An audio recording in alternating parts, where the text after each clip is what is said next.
welcome to another instalment of the Christmas Saurus by Tom Fletcher. I will be reading chapter 14, A Secret Passenger. It was still the night before Christmas, and all through the North Pole not a creature was stirring, except a dinosaur. The Christmas Saurus woke up suddenly next to the fire, which had now died down to its last glowing embers. Feeling cold and lonely, he looked around the room and could just make out the enormous belly of Santa as he lay asleep on his super-duper double-fatty king-size bed. Oh, how he wished that his stuffed dinosaur friend was still with him. He knew that out there somewhere was someone who needed it more than he did, but that didn't make saying goodbye any easier. Suddenly an idea popped into the Christmas Saurus's brain. It was a cheeky, naughty little idea, but once one of those ideas pops inside your head, it is almost impossible to pop it out again. What if, he thought to himself, what if he were to just take one last peep at Stuffy, just to say one last little goodbye? He knew the toy was in the back of the sleigh somewhere. Surely it couldn't be that hard to find. And if he didn't do it now, then he'd never get to see it again. The Christmas Saurus couldn't bear the thought of not having one last look. Quickly and quietly he hopped up onto his feet and crept out of Santa's room. He didn't stop creeping until he was standing in the enormous barn they called the sleigh room at the foot of the enormous sleigh, surrounded by dozens of piles of exhausted sleeping elves. Before he could think twice, he barely even thought once, he was climbing up the side of Santa's mighty sleigh. He'd never touched the sleigh before. It was so preciously shiny and special that to look at it was satisfying enough. But now he only had one thing on his mind: finding Stuffy. He dived nose first into the sea of sacks that filled the back of the sleigh. He swam deeper into the prickly fabric. He sniffed around through sacks of soldiers, cars and trucks, dollies and ponies. But that stuffed dinosaur was packed deep. So deeper the Christmas Saurus went, until suddenly his little dinosaur claws felt something. Yes, that was it. He recognized the cuddly squish of his stuffed friend. The Christmas Saurus clawed his way inside the sack and poked his nose through a tiny gap in the wrapping paper until his wonderful icy eyes were staring into the golden buttons of Stuffy. The Christmas Saurus gave Stuffy one last hug goodbye. It was a long hug, a very long hug. So long, in fact, that before the Christmas Saurus knew what was happening, he was drifting happily back off to sleep. Clang! The Christmas Saurus woke with a start. The room outside the sleigh no longer sounded snoozy and quiet. It was now full of busy sounds of elf feet scurrying in every direction, polishing the brass skis on the sleigh, jangling every sleigh bell on the reindeer's reins, and replacing any that had lost their jingle. The Christmas Saurus had slept in the back of the sleigh all night. It was now Christmas Eve. "Good morning, my teensy-busy little elves," boomed Santa's voice. By the sound of his heavy bootsteps, the Christmas Saurus knew Santa was already dressed in his Christmas Eve suit, a gloriously long, quilted, red flying jacket with extra pockets for cookies and fudge brownies, his black fireproof boots and red hat with a fluffy white bobble. The Christmas Saurus peered through a gap in the sacks of presents. Santa looked outstandingly large and jolly. "Good morning, Santa. The sleigh is set. You're ready to fly, but don't forget that under your seat is a spare red hat, and if you feel tired, then take a nap." The elves sang in unison as Santa climbed up into the front of the sleigh. The Christmas Saurus was trapped. If he climbed out now, then he would surely be seen, and Santa would know that he'd snuck a sneaky peek in the sleigh and crumpled a perfectly elf-wrapped present. That was extremely naughty indeed. But if he stayed where he was, then he'd be stuck, flying around the world with the reindeer in Santa's sleigh.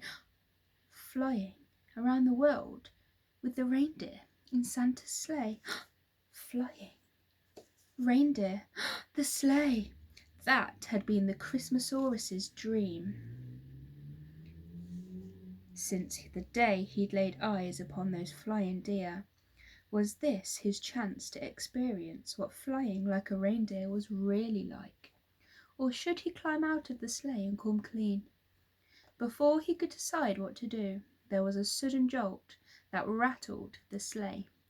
The great barn doors had just been opened, and the magnificently magical flying reindeer were tugging at the reins, ready to rocket into the sky. "My elves!" Santa called from the front seat of his sleigh. "My tiny elves, my little friends, your work is almost done. Now I must do my duty to deliver every one of all these gifts and goodies to every girl and boy, fill each and every stocking with each and every toy. So I'll fly into the sky behind this herd of magic deer, to house and home and rooftop, just as I do each year. And when all the sacks are empty, not one left to deliver, we'll head back through the sky, for we'll have no more need to shiver. We'll celebrate tomorrow with mince pies and candy canes, and start dreaming about next year, when it's Christmas time again." Santa lifted his arms into the air, and there was a sudden hush. An intensely magical silence flooded the great barn. The cold, crisp air that was blowing through the open barn doors suddenly stopped too, and the snowflakes that had found their way inside hung suspended in the air, as if time itself had slowed down. Santa was smiling to himself, and somewhere in the pile of toys behind him, the Christmas Saurus was secretly wagging his tail. Was he actually about to experience flying? Each of the reindeer that was strapped up to the sleigh now had its eyes fixed on Santa, waiting for him to give the sign. Then, just before time seemed to stop completely, Santa reached inside his enormous coat and pulled something quite bizarre out of the inside pocket. It was a full-sized, old-fashioned gramophone, a record player with an enormously curly brass horn. Quite how it fitted inside his coat pocket, I'll never know. Santa placed it softly on the seat next to him in the sleigh. Then he took off his red hat, reached inside it, and pulled out a vinyl record. He carefully placed it onto the turntable, lowered the needle into the first fine groove, and flicked a little brass switch on the side. Music exploded out of the enormous brassy horn and filled the room with song. Music is a magic like no other, which can do incredible, unexplainable things. Suddenly, the heavy skis of Santa's sleigh lifted up a centimetre or two off the barn floor, as though they were floating on the music itself. Then Santa gave the sign, and he started singing. The reindeer launched into a gallop and whooshed through the giant barn doors. Santa continued singing his favourite Christmas song, accompanied by the magic orchestra blasting from the gramophone. The Christmas Saurus rattled and bounced and rolled around in the back of the sleigh, with the biggest grin on his scaly face, still clinging onto the arms of William's stuffed dinosaur. Then the thud of glowing golden galloping deer hooves on the snow stopped. They weren't thudding on snow any more. They were galloping on the air itself. They were flying. The sleigh was flying. Santa was flying. The Christmas Saurus was flying. "I really hope it's Santa Claus," warbled Santa with a jolly smile as the sleigh and its secret passenger disappeared into the northern lights towards the waiting world.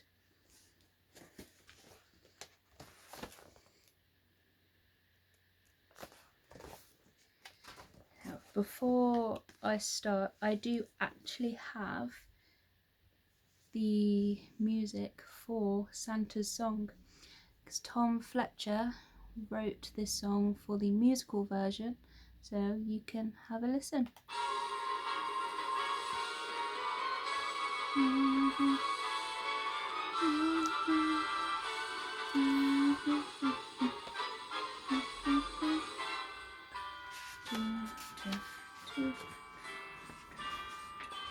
I heard a noise on the rooftop. It made my heart go jump. The stomp our boots and the clump our boots swing clippity clippity clunk. Oh, I heard a noise on the rooftop. I wonder what it was. I really ho ho ho, it's Santa Claus. Oh, I heard a noise on the rooftop. It sounded like a sleigh. I went to bed on Christmas Eve and now it's Christmas Day. Oh, I heard a noise on the rooftop. I wonder what it was. I really ho ho ho, it's Santa Claus. All the sleigh bells that go jingle are making that jingle noise. And the man they call Kris Kringle, he's bringing us lots of toys. Oh, I heard a noise on the rooftop. Now I can't sleep because I really ho ho ho, it's Santa Claus. Let's go!